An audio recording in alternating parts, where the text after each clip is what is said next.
Hello everyone, मैं doctor प्रगति गुप्ता और आज इस वीडियो में हम बात करने वाले हैं। कुछ लोग हमसे पूछते हैं, पेशेंट्स आते हैं, वो ये बात करते हैं कि मैम क्या पैरालिसिस परमानेंट होता है?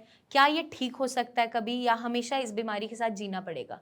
तो आज हम इसी क्वेश्चन का आंसर आपको देंगे, क्योंकि अगर हम पैरालिसिस की बात करें तो इसका रूट कॉज या रूट ओरिजिन कहाँ से होता है। कभी भी आपके ब्रेन में कोई क्लॉट फॉर्मेशन हुआ या हेमरेज हो गया, नस फट गई या चोट लगने के कारण ऐसा कुछ ब्रेन में इंजरी हो गया, तो उसके कारण से ब्रेन का कुछ हिस्सा डैमेज हो जाता है। और जब ब्रेन का कुछ हिस्सा डैमेज हो जाता है तो वहाँ पे क्या देखने को मिलता है कि जो फंक्शनिंग वो बॉडी की संभाल रहा होता है वो हैम्पर होनी स्टार्ट हो जाती है। वो हो सकता है कि आपकी left side of the body वो हो सकता है right side of the body हो, या फिर आपकी जो मोबिलिटी है उस पर इम्पैक्ट आया या स्पीच पे आया या मेमोरी पे आया है। तो डिपेंड करता है कौन सा सेंटर इम्पैक्टेड है, उसके अकॉर्डिंग आपको सिम्टम्स देखने को मिलते हैं। बट हम एक चीज़ का ध्यान रख सकते हैं कि जो ये बीमारी है ये परमानेंट नहीं होती, ये रिकवर हो सकती है अगर आप एफर्ट लगाते हो तो। इनिशियली जब किसी को स्ट्रोक होता है, 5-6 महीने हो गए या स्टार्टिंग का जो फर्स्ट 5 to 6 मंथ्स का फेज़ है, बॉडी खुद से भी चेंजेस शो करती है। कुछ ना कुछ वो एफर्ट लगा रही होती है रिकवरी की तरफ। लेकिन एक फेज़ ऐसा आता है जहाँ पे रिकवरी रुक जाती है, स्टिल हो जाती है या स्टैग्नेंट हो जाती है, वहाँ से रिकवरी नहीं आ पा रही होती। तो वहाँ पे पेशेंट उम्मीद को छोड़ देता है, निराश हो जाता है और वहाँ पे सारे एफ़र्ट लगाना भी छोड़ देता है। तो आपको क्या करना है, कभी भी एफ़र्ट लगाना छोड़ना नहीं है, क्योंकि अगर आप एफ़र्ट लगाते हो तो डेफ़िनेटली ये बीमारी ठीक हो सकती है, दोबारा आप इंडिपेंडेंट हो सकते हो। आपने हमारे बहुत से पेशेंट की वीडियोज़ भी देखे होंगे कि कैसे कुछ स्पैन ऑफ टाइम में कितना पुराना लकवा भी रिकवर हो जाता है। तो डेफ़िनेटली वो पॉसिबल है, ऐसा नहीं है कि पॉसिबल नहीं है। बट आपको अपने एफर्ट्स नहीं छोड़ने, अपनी डाइट अच्छी रखनी है, हेल्दी एक डाइट लेते रहना है ताकि मांसपेशियां सूखे ना। उन कंडीशन में, उन केसेस में रिकवरी में दिक्कत आती है जहाँ पे मांसपेशियां सूख जाती है। अच्छे से अगर आपको जो रिकमेंड किया जाता है वो फॉलो नहीं करते हो, एक हेल्दी डाइट अगर हम ऑप्ट नहीं करते हैं, दालें नहीं खाते कुछ पेशेंट्स, या फिर उबला उबला खाना ही सिर्फ दिया जाता है, तो आपको एक कंप्लीट बैलेंस डाइट लेनी है जिसके अंदर प्रोटीन की मात्रा अच्छी हो, फाइबर की मात्रा अच्छी हो, विटामिन्स मिनरल्स हों, ताकि आपकी बॉडी रिकवर कर सके।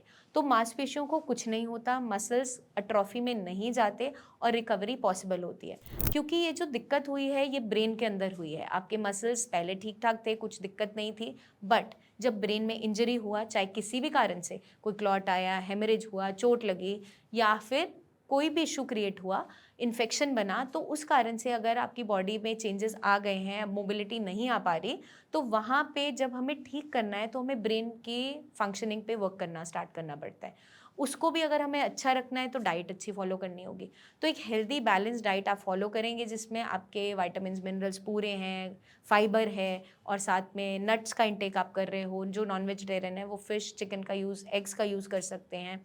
ये सारी चीज़ों का खास ध्यान रखना है। मोबिलिटी डेली रूटीन में ऐड ऑन करनी है, मतलब कि एक्सरसाइजेस को नहीं छोड़ना। इनिशियली आप जब बेड रिडन हो उस टाइम पे पैसिव एक्सरसाइजेस कीजिए, मतलब किसी की हेल्प से वो एक्सरसाइज कर सकते हैं। लेकिन एक बार आप थोड़ी थोड़ी मोबिलिटी में जब आ गए हैं, हल्का फुल्का चल पाते हैं, तो आपको खुद से एफर्ट ज़रूर लगाना है। क्योंकि जितना एफर्ट आप लगाओगे, जितना ब्रेन को दोबारा से ट्रेन करोगे, उतना जल्दी आपकी बॉडी में रिकवरी आ जाती है। तो हमें बहुत सी थेरेपीज़ जो हम बोलते हैं, चाहे फिजियोथेरेपी है, ऑक्यूपेशनल थेरेपी है, वो क्या मदद करती है, वो आपकी बॉडी को इसी तरीके से रिकवर करवाने में मदद करती है। ब्रेन को हेल्प करती है डिफरेंट पाथवेज़ बनाने में, ताकि आपके जो ब्रेन की एक्टिविटी लॉस हो गई है, जो मोबिलिटी बॉडी में नहीं आ पा रही है, उसको वो वापस लेकर आ सके और साथ के साथ आपकी रिकवरी जल्दी हो सके। तो ऐसा नहीं है कि पैरालिसिस रिकवर नहीं हो सकता।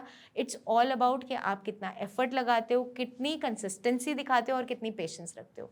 क्योंकि एट द एंड ये बीमारी ऐसी ही है और इसी तरीके से हम इससे डील कर सकते हैं। आपकी कोई भी क्वेरीज हो, डाउट्स हो, क्वेश्चंस हो, आप ज़रूर पूछिए। मैं उम्मीद करती हूँ काफ़ी हद तक चीज़ें आपको क्लियर हो गई होगी वीडियो में। फिर भी कोई भी डाउट रह जाए तो आप हमसे बात कर सकते हैं, कंसल्टेशन ले सकते हैं, क्लिनिक विजिट भी कर सकते हैं। कोई रिपोर्ट शेयर करना चाहें तो नीचे दिए हुए नंबर्स पे व्हाट्सएप भी कर सकते हैं। जल्दी हम आपसे फिर मिलेंगे, तब तक के लिए अपना ध्यान रखिएगा एंड टेक केयर।